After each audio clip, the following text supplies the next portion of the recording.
नमस्कार, स्वागत है आपका। आपके साथ मैं हूं सुमित झा। बिहार में तेजी से गिरते तापमान ने सभी का जीना मुहाल कर दिया है। गया में तो पारा 6 डिग्री तक लुढ़क चुका है। आम से लेकर खास सब परेशान हैं, तो मंदिर में स्थापित भगवान को भी स्वेटर और ऊनी कपड़े पहनाए जा रहे हैं।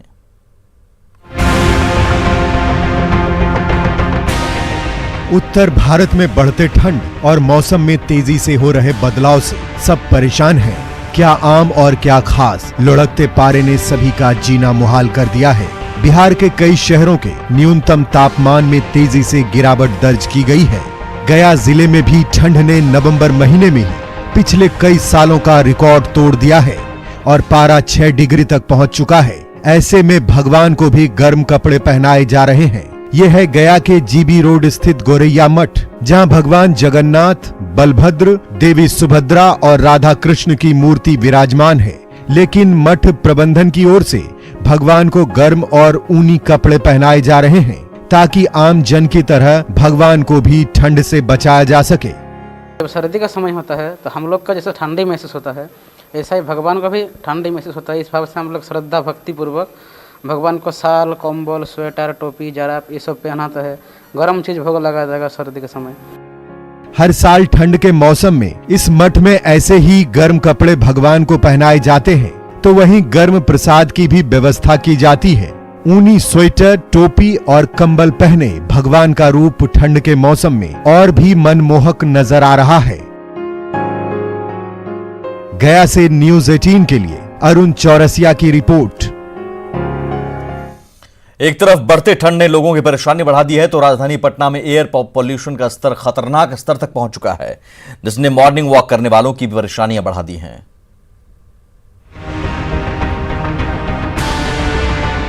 ठंड और कोरोना के बढ़ते संक्रमण के बीच राजधानी पटना में एयर पॉल्यूशन तेजी से बढ़ रहा है। हवा का एयर क्वालिटी इंडेक्स खतरनाक स्तर 322 तक जा पहुंचा है। बढ़ते प्रदूषण के चलते सुबह टहलने के साथ ही आम लोगों की परेशानियां भी बढ़ गई हैं।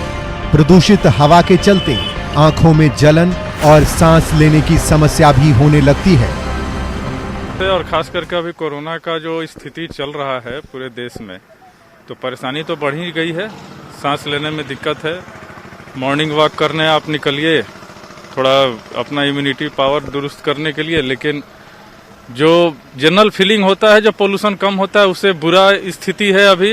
एक तो सबसे सरप्राइजिंगली बात है कि ये एरिया जो कि काफी ग्रीनरी है, यहाँ ये स्थिति है, तो और शहर की क्या स्थिति होगी, इस पर तो खैर ध्यान देने का। दरअसल जब हवा में सल्फर डाइऑक्साइड, नाइट्रोजन डाइऑक्साइड और कार्बन मोनोऑक्साइड की मात्रा विश्व स्वास्थ्य संगठन द्वारा तय मापदंडों से अधिक हो जाते हैं, तो वायु प्रदूषित होता है और फिर हवा की क्वालिटी प्रदूषण के पैमाने के तहत बिगड़ने लगती है।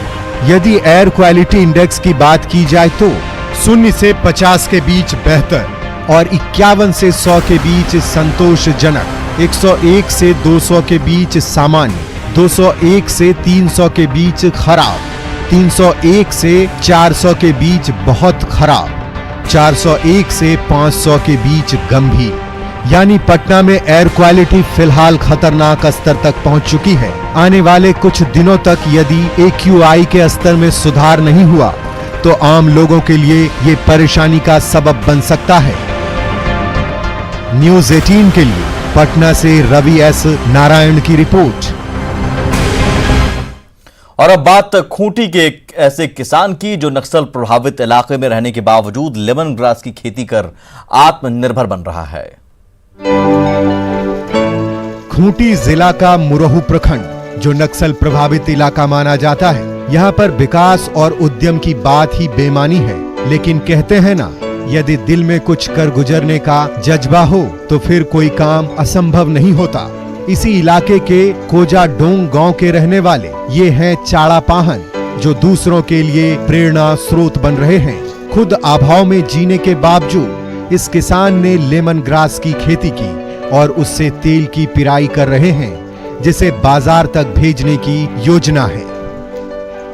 इसलिए सर हम लगाए हैं सर, 3.5 एकड़ में हम लगाए हैं। उसको अभी तो काटने लायक हो गया, अभी तो काट रहे हैं सर।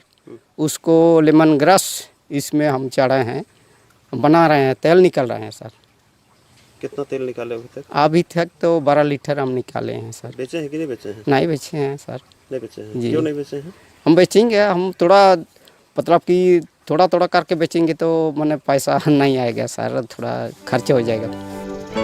चाड़ा पाहन ने करीब 3 एकड़ में लेमन ग्रास की खेती की है और अपने घर के ठीक सामने एक छोटा सा देसी स्टाइल वाला एक प्लांट बिठाया है, जिसके जरिए लेमन ग्रास की पेराई कर उससे तेल निकालते हैं। शुरुआत भले ही धीमी हो, लेकिन इनकी दिलचस्पी के चलते प्रदेश के कृषि मंत्री बादल पत्रलेख खुद इनके घर मिलने कभी आए थे और सहायता मुहैया कराने का आश्वासन भी दिया था।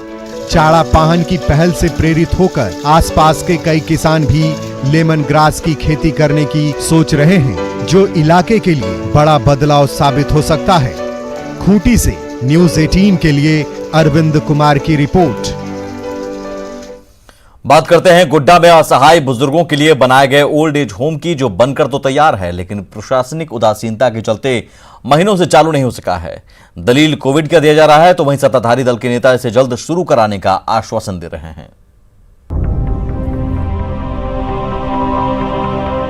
गोड्डा जिले में साल 2018 में असहाय और बुजुर्गों के लिए प्रशासन की ओर से एक ओल्ड एज होम खोले जाने की स्वीकृति दी गई थी।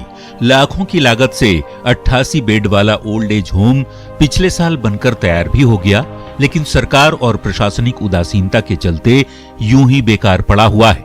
उद्घाटन की बाट जो रहा है, वहीं इस बाबत पूछे जाने पर जिला प्रशासन कोविड के नियमों का हवाला दे रहा है, तो सत्ताधारी जेएमएम के नेता इसे जल्द शुरू कराने का आश्वासन दे रहे हैं।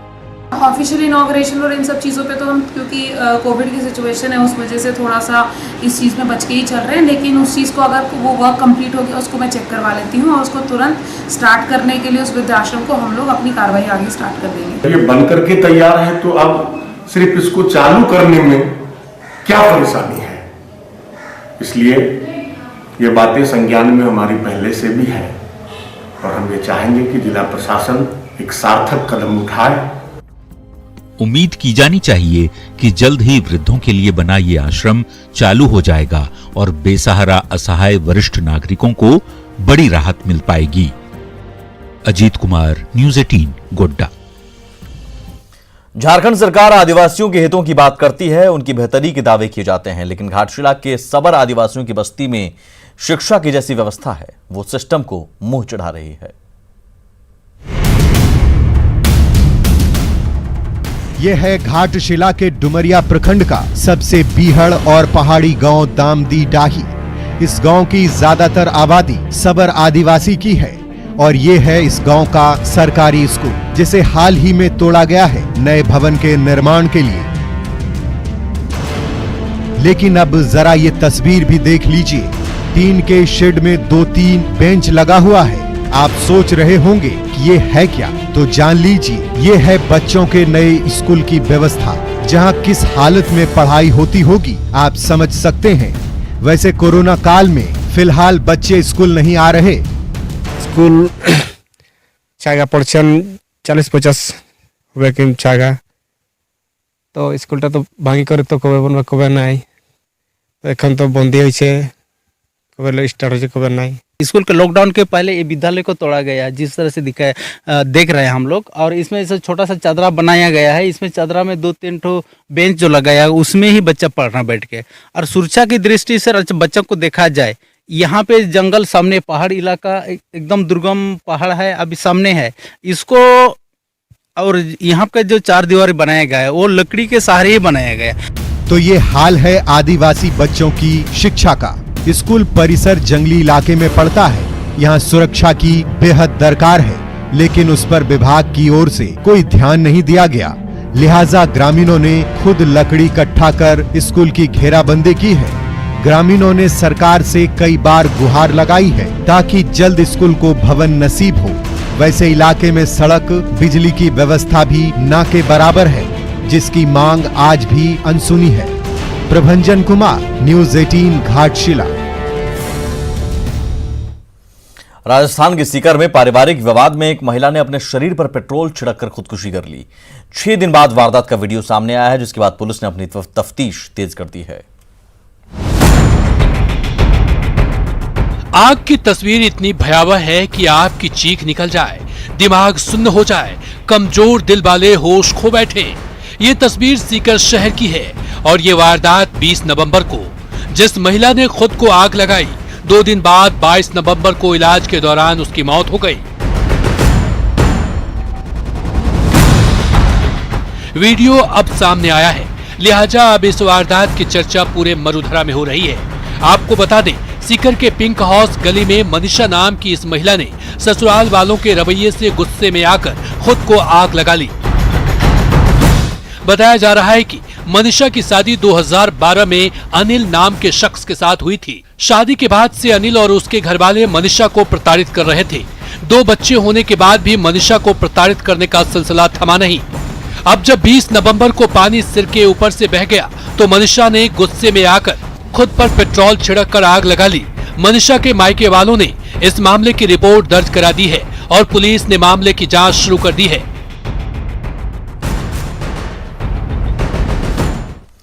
यूं तो खेती बाड़ी के लिए लोग तरह तरह के जुगाड़ करते हैं, लेकिन राजस्थान के बाड़मेर में एक किसान ने तेल पिराई के लिए एक शख्स ने बाइक की जुगाड़ बनाई है। यहां कैसे होती है तेल की पिराई, देखिए इस रिपोर्ट के जरिए।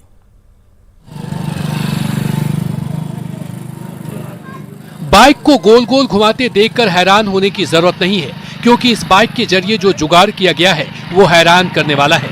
तेल निकालने के लिए यूं तो घाणी में बैलों का सालों से इस्तेमाल होता आया है, लेकिन बाड़मेर की सिंधड़ी चौराहे के पास बैलों की जगह बाइक का इस्तेमाल हो रहा है। बैलों की जगह बाइक के इस्तेमाल का यह जुगाड़ किया है उदाराम ने। उदाराम का कहना है कि वो भिलवाड़ा के रहने वाले हैं और वहां से बैलों को बाड़मेर लाना उनके लिए मुश्किल भरा था, इसलिए वो बैलों की जगह मोटरसाइकिल को घाणी चलाने में लगा दिया है। खास बात यह है कि उदाराम के जुगाड़ में बाइक खुद व खुद चलती है और उसे चलाने के लिए किसी इंसान का सहारा नहीं लेना पड़ता। ऐसे सोचा कि हमने दूसरा आइडिया तो लेना ही है, हम बाइक ऐसे सेट करके देखा चलती है कि नहीं चलती है। पुरानी गाड़ी को सेट किया, बाद में नई गाड़ी को सेट कर दिया, फिर चलने लगे तो हमारा काम भी सेट हो गया। और अब रांची के युवराज धोनी के टमाटर की बात करते हैं, जो इन दिनों बाजार तक पहुंच रहे हैं। दरअसल क्रिकेटर धोनी अपने फार्म हाउस की 3 एकड़ जमीन पर टमाटर की खेती कर रहे हैं। बेहतर क्वालिटी के टमाटर की खेती में धोनी के कृषि सलाहकार की बड़ी भूमिका है।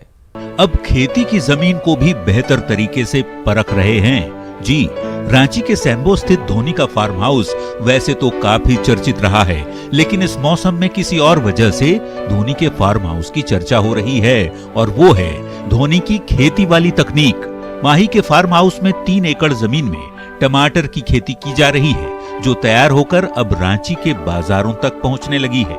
लिहाजा न्यूज़ 18 की टीम जब धोनी के फार्म हाउस पहुंची तो नजारा हर तरफ टमाटर वाला ही दिखा। उच्च क्वालिटी के टमाटर की खेती कर धोनी इलाके के किसानों को प्रेरित करना चाहते हैं, और इसमें उनका साथ दे रहे हैं कृषि सलाहकार रोशन। यहाँ मेन पर्पस लगाने का है कि किसान कुछ सीखें। यहाँ काफी अच्छे वैरायटी देख रहे होंगे, काफी अच्छे उगे हुए भी देख रहे होंगे। किसान भी चाहते हैं कि ऐसा लगाएं, और ऊपर से धोनी भैया लगा रहे हैं तो उनके लिए एक प्रेरणादायक भी हो जाएंगे। कि टमाटर की कौन सी किस्म है? टमाटर की TO 1156 वैरायटी है। वैसे धोनी अपने अलग अंदाज के लिए ही जाने जाते रहे हैं, लेकिन क्रिकेट के मैदान से लेकर फार्मिंग और खेती से उनका ये जुड़ाव निश्चित तौर पर युवा किसानों को प्रेरित कर रहा है। संजय कुमार सिन्हा, न्यूज़ 18 रांची। गुमला जिले में पर्यटन की अपार संभावना को देखते हुए पर्यटन स्थलों को विकसित करने को लेकर जिला प्रशासन ने पहल करते हुए अभियंताओं की टीम को ऐसे जगहों का जायजा लेने का निर्देश दिया है, ताकि पर्यटन के साथ विकास की संभावना तलाशी जा सके। गुमला जिला, जहां प्रकृति की सुंदरता कूट-कूट कर भरी हुई है, लिहाजा जिला प्रशासन ने ऐसे स्थलों को स्पॉट कर उनकी खूबसूरती को पर्यटन के मानचित्र पर लाने का प्लान तैयार किया है। उपायुक्त खुद मामले पर गंभीरता दिखाते हुए टांगीनाथ, आंजन के साथ ही रायडी के हीरादाह और नागफेनी को विकसित करने के लिए इंजीनियर्स की टीम भी बनाई है, जो ऐसे जगहों का निरीक्षण करने में जुटे हैं। इसमें रेलिंग बनना जरूरी है, और इसको टूरिज्म के रूप में डेवलपमेंट करने के लिए हम लोगों को शेड एवं अन्य चीज़ों की सुविधा देने से एक अच्छा पर्यटन स्थल का निर्माण यहाँ हो सकता है। ये तो बहुत ही अच्छा लगा यहाँ का सीनरीज जी। एक नेचुरल, एक तरफ पहाड़ है और दूसरी तरफ में डैम। जिले में कई ऐसी जगहें हैं जहां सालों भर पर्यटक आते हैं और यहाँ की पहाड़ों के बीच से नदी के बहाव को देखकर आनंदित होते हैं। हालांकि पहले से अपेक्षित रहे इन जगहों को लेकर प्रशासन की पहल से स्थानीय लोग उत्साहित दिख रहे हैं। बहुत ही अच्छा जगह है, ऐसा प्राकृतिक माहौल पूरे झारखंड में नहीं है, लेकिन इसको पर्यटन के रूप में बढ़ावा नहीं मिलने के कारण ये उपेक्षित है। सही से विकास किया जाए तो ये सरकार के लिए एक रेवेन्यू का भी जरिया बन सकता है और लोगों का मनोरंजन का साधन भी बन सकता है। झारखंड में बनी अब तक की सरकारों ने केवल राज्य के खनिज संपदा को ही राजस्व का साधन समझा है। ऐसे में जिला प्रशासन की इस पहल को पर्यटन के साथ ही प्राकृतिक संसाधन के विकास के तौर पर देखा जा रहा है। उम्मीद है आने वाले वक्त में इसके सकारात्मक परिणाम देखने को मिलेंगे। सुशील कुमार, न्यूज़ 18, गुमला। और आइए अब आपको मां हथनी की ममता से रूबरू करवाते हैं। बात असम की है, जहां एक हथनी और उसका बच्चा पानी से भरे गड्ढे में फंस गए और जिंदगी के लिए जद्दोजहद करने लगे। मां को अपने बच्चे की चिंता सता रही थी। फिर क्या हुआ, आप खुद देख लीजिए।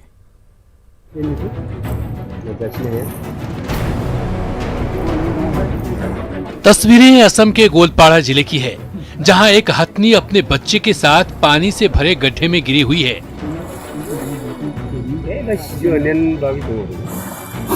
और अपने बच्चे को बचाने की जद्दोजहद में जुटी है।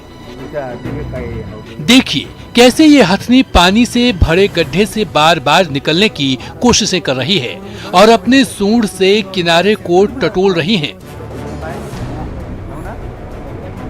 इस गड्ढे से निकलने की कोशिशों के दौरान हथनी का ध्यान लगातार अपने बच्चे पर भी है और हथनी का ये बच्चा भी थकने के बावजूद हिम्मत नहीं हार रहा है और अपनी कोशिशें जारी रखे हुए है। दरअसल इस गड्ढे को धान की खेत सिंचाई के लिए खोदा गया था, जिसमें पानी तलाशते हुए हथनी और उसका बच्चा उतर गए और फंस गए। हालांकि बच्चा समेत हथनी के फंसे होने की खबर जब गांव वालों को लगी तो उन्होंने फौरन ही इसके बारे में वन विभाग को बताया और मौके पर पहुंची वन विभाग की टीम ने हथनी और उसके बच्चे को सुरक्षित गड्ढे से बाहर खुद बनाती है, संसाधन की मोहताज नहीं होती और इस बात को बखूबी साबित किया है भोपाल के महाराणा प्रताप नगर के रहने वाले अनमोल ने, जिन्होंने मुफलिसी को मात देकर आईआईटी में कामयाबी का परचम लहराया है।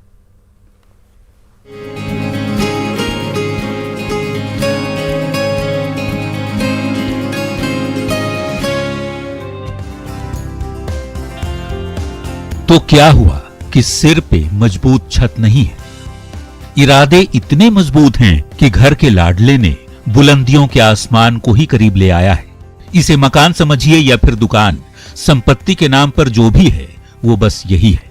यहीं से कमाई होती है, यहीं पर गुजारा होता है और गुर्बत के इसी संघर्ष के बीच इस घर के लाडले ने जमाने को दिखा दिया है कि हौसले में दम हो तो कुछ भी नामुमकिन नहीं।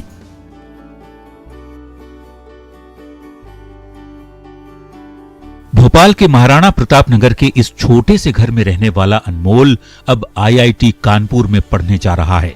पिता चाय की दुकान चलाते हैं और मां इसी दुकान के अहाते में पान की गुमटी लगाती है और इन दोनों छोटी दुकानों की कमाई से ही पूरे परिवार का खर्चा चलता है। हालांकि आर्थिक संघर्ष के बावजूद कभी अनमोल और इनके बड़े भाई पर किसी भी तरह का दबाव नहीं डाला गया।